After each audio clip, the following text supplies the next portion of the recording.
Now, about a year ago, I kept seeing this camera advertised just about everywhere online. It's called the CampSnap Camera, and despite the ads being more intrusive than Elon Musk's unsolicited political takes, the product actually seemed pretty compelling. According to the ad, it was a $65 camera that was small, lightweight, looked good, and suggested that it could capture candid, almost film-inspired images straight out of the camera, which would potentially make it a fun little everyday carry-along. So, inevitably, I caved to my curiosity and I ended up buying one, and whilst I thought the initial premise of the camera was pretty good, in my opinion, the delivery really wasn't quite up to my expectations. The main gripe that I had was that not only was the image quality pretty poor, but it also consistently blew out the highlights, and it would always set a shutter speed that was just way too slow, meaning that even pedestrians walking down the street would become a blur. Now, the only redeeming feature was that you had the ability to apply a film-like filter effect to your images, which actually looked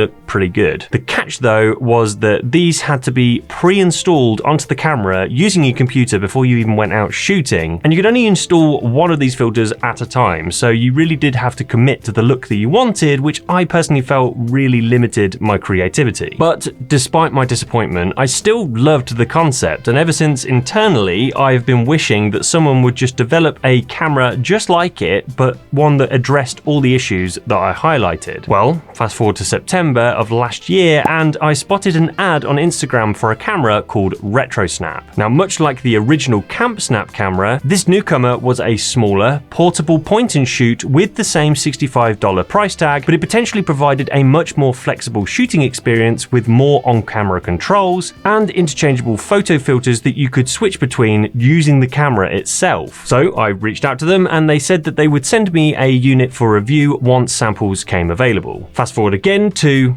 well, now, and it's finally arrived, and I've been using this thing over the Christmas holidays to see whether it's the perfect, super affordable, super fun, everyday carry-along that I've been dreaming of. Well, firstly, in terms of build and features, I have to say that this really isn't that bad for a $65 camera. Sure, it's very plasticky and hollow, but there are still a lot of things I like about it. Firstly, I think the styling looks great. Now, it's fair to say that this is pretty much a rip-off of the CampSnap camera, so I can't really award any points for originality. But one thing I think is fairly original is...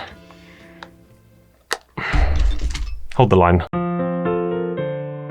Yes, this camera offers an interchangeable front plate, which the company calls Snap Faces. And they offer a whole bunch of different colors to pick from, which is pretty cool. Now, obviously, I went for diarrhea brown because I am not nearly edgy enough to opt for one of those clown vomit colors, but you know, each to their own. Now, in terms of size and weight, this is actually slightly smaller and thinner than the CampSnap camera, and it weighs next to nothing. Honestly, this thing has been living in my jeans pocket on a daily basis, and half the time I forget that I even have it in there. In terms of controls, it's incredibly simple to use too. Now, holding down this smaller button on the top here will turn the camera on and off, and this larger button next to it is obviously the shutter button. On the back here at the top, we have a switch for the flash, which you can switch to off, permanently on, or on, but only fires when you take a photo. And being honest, this really isn't a proper flash. It's just a super bright LED that lights up when you turn it on, but it's certainly bright enough to burn your retinas out if you look at it for long enough.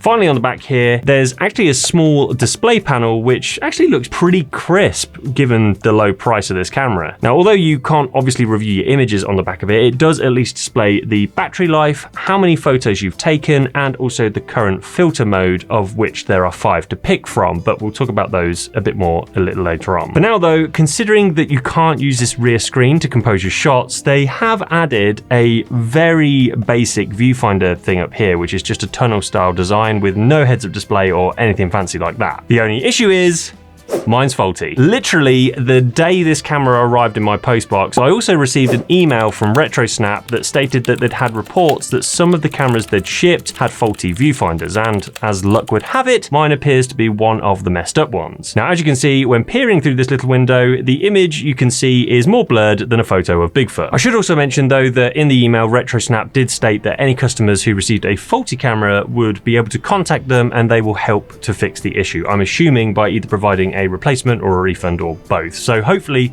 this is just a teething issue. But for the meantime, that leaves me shooting with a screenless camera with a blurred viewfinder, which obviously isn't ideal, but it really wasn't the end of the world, and it's still good enough to help me compose shots, kinda. Now, before we move on to talk about image quality, I should also mention that on the bottom here, there is a rubber gasket, and if we peel this back like a banana skin, you can see that there's a USB-C port for obviously charging the camera, and also a full-sized SD port with a 8GB card included, which I thought was pretty sweet. But what about the most important thing?